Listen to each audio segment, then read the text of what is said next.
Volunteer work is the heart and soul of any community. It touches many more people than we realize. It's always been there in some form, and always will be. Long before government-assisted programs were invented, there were people helping people. These groups helped communities to thrive. Without them, many, especially the elderly or the frail, would suffer needlessly.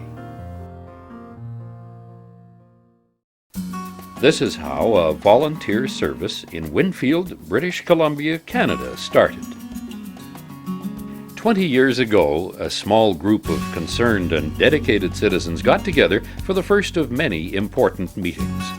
What prompted the initial meeting was a study showing that 20% of the local population was above the age of 65, and this number was expected to double by the year 2050.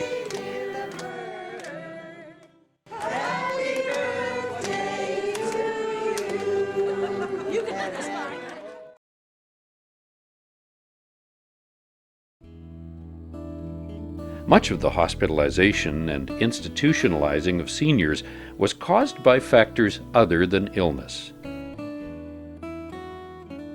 The lack of an adequate transportation system to get seniors to and from appointments or for their shopping. The decreasing ability of some to manage their household chores or cook nutritious meals on a regular basis were identified as contributing factors. The more senior of the population were slowly becoming socially isolated, and a growing number were becoming unable to stay in their own homes without some sort of assistance.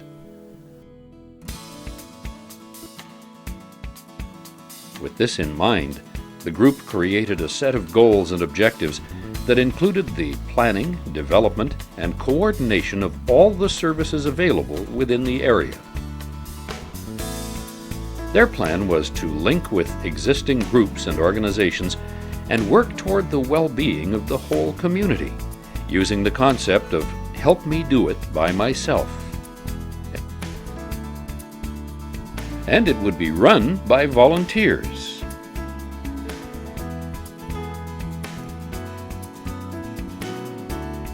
They named their group the Lake Country Health Planning Society, a nonprofit, multicultural, and non-denominational referral service.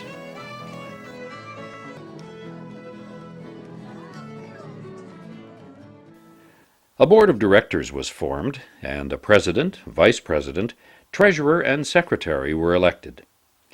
Good evening, everybody. I'd like to call this meeting to order. I think if you think in terms of, is it helping the other partner, which is what adult daycare really was designed for. They decided that each service group created would have a coordinator who would give a progress report on their group at a monthly board meeting. The Downs residents, Susan called me from Vernon wanting to know when we were going to start. Elder abuse instead of elderly abuse. You know, one of these does per 2 meals.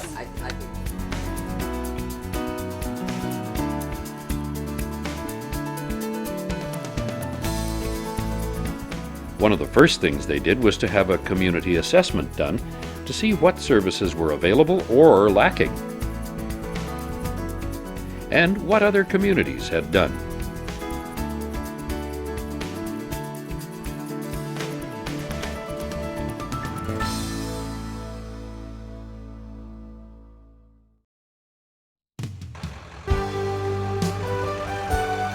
The seniors' bus service was the first service established. It was started using a bus donated by a local farmer and driven by a volunteer. Fundraising and donations later enabled the purchase of a bus more suited to the transport of the elderly. Seniors were now able to get to and from appointments, functions, shopping, and go on outings.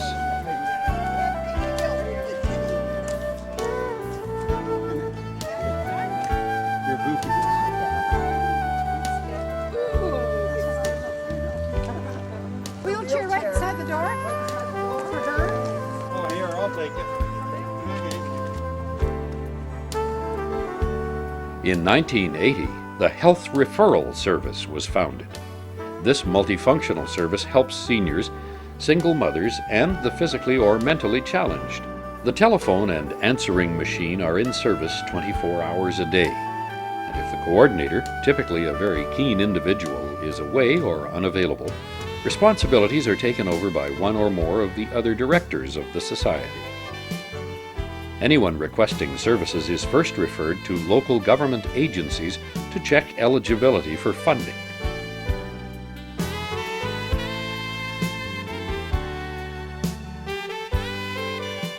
The most requested of all the services is home help. It's for those who have difficulty cooking, cleaning, doing laundry, mowing the lawn, shoveling snow, or doing some of those odd jobs that are always necessary.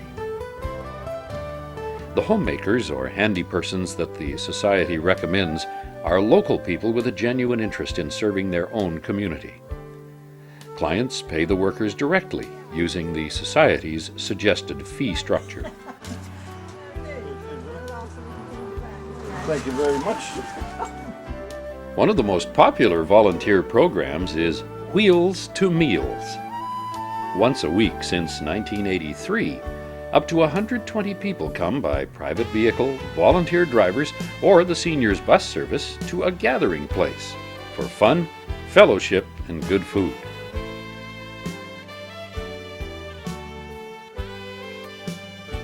Old friendships are renewed and new ones formed. Concerns and experiences are shared. Hosting the seniors for meals gives the volunteers the opportunity to notice if those who have been ill, who live alone, or who have recently been bereaved are managing okay at home. Many are more apt to eat well when in the company of others.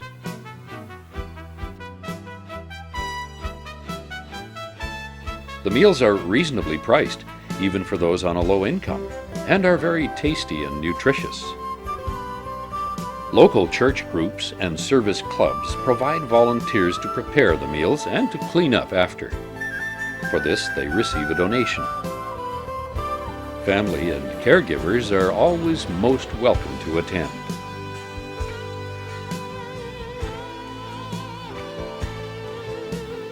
Meals on Wheels is also available in the area. It serves the purpose of providing a nutritious meal delivered to the home, but lacks the added social interaction of going out and eating with others. That's a frozen one, so that's yours. Okay? Here, later, I'm going out for a Are you? Yeah. Good show. In 1989, the Prime Time Club was started by two of the volunteers.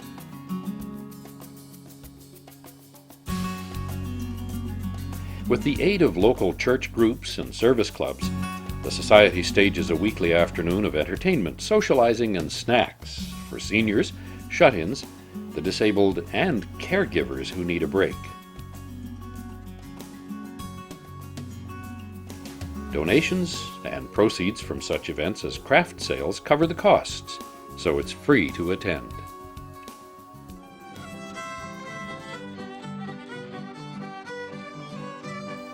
Up to 70 people participate in this lively and entertaining function at the Seniors Center.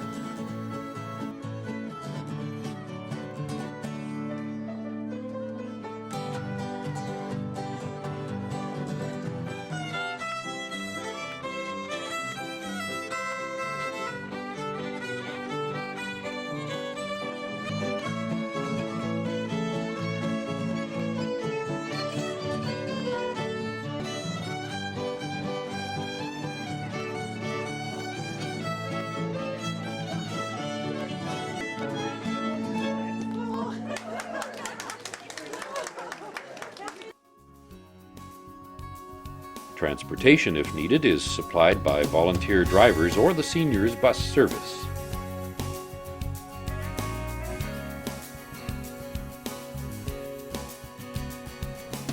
The adult daycare held at the Seniors Center has been in operation once a week since 1996. Seniors needing care or supervision have a chance to get out from their regular routines and surroundings, have some fun, entertainment, and a hearty lunch under the supervision of volunteers and a registered nurse. It enables caregivers a much-needed break from their responsibilities.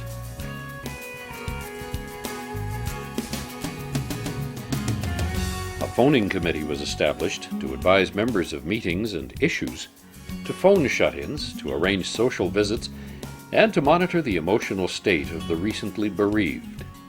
If someone who normally attends a program doesn't show up, a committee member will phone to make sure all is well. Zijn of dat ze trouble hebben thuis of anything, dan kennen ze hier bij mensen, kennen ze alles. Dat heb ik nou even uitgelegd. Moet praten. No, Okay, so For those who have difficulty reading or writing letters, or if a language is a barrier, the Society can usually find a person to help.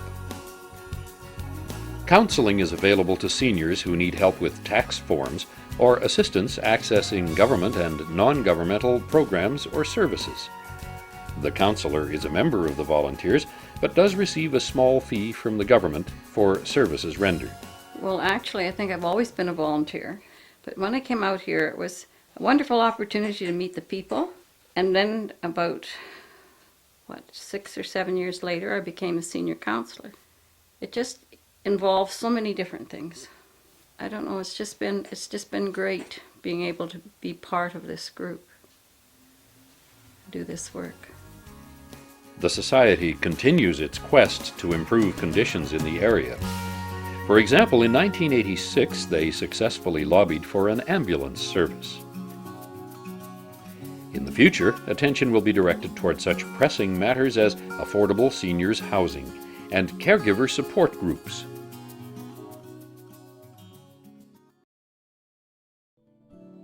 Historically, membership has consisted of women with men in supportive roles. Efforts seem to be driven by a strong sense of community involvement, the belief that the needs will not be filled otherwise, and the satisfaction found in helping others. Turnover is slow, but as members age, changes are necessary and new members are needed.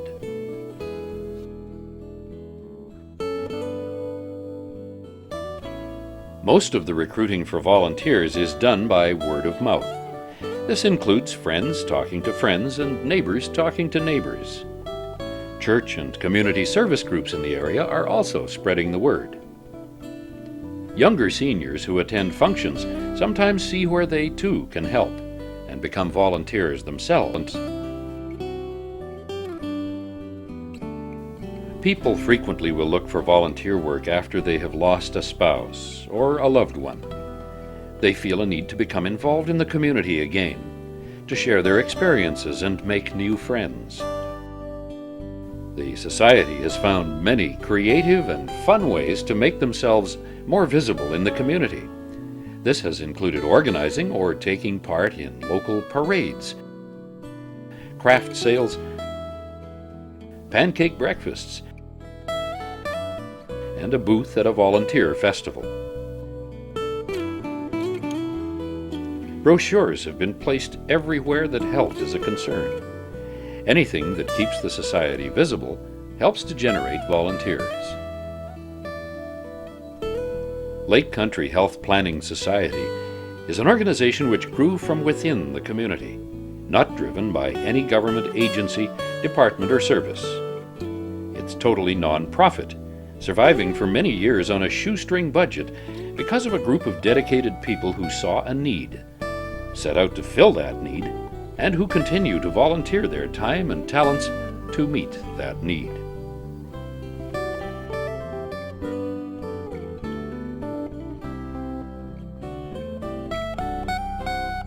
It is effective because of community spirit and cooperation, service and church groups working together,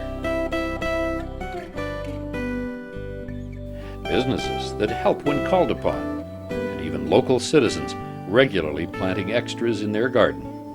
We found that there was a need in the community and just sort of picked up the slack and just sort of took it from there, and it just grew. It just really grew. It was just so important to enable people to stay in their own homes, much less expensive, and everyone wishes to stay in their own home as long as possible. So I just felt it was a very important service to provide to the community, and it was a pleasure to be involved all these years. As concerned citizens, we can all contribute to the health of our communities. We can help those who have fallen through the cracks of our social safety nets, especially those who are alone and at risk. And at the same time, we have fun, we feel great, meet new friends, and make a difference in the lives of others. Please consider becoming a volunteer in your community. We invite you to join us.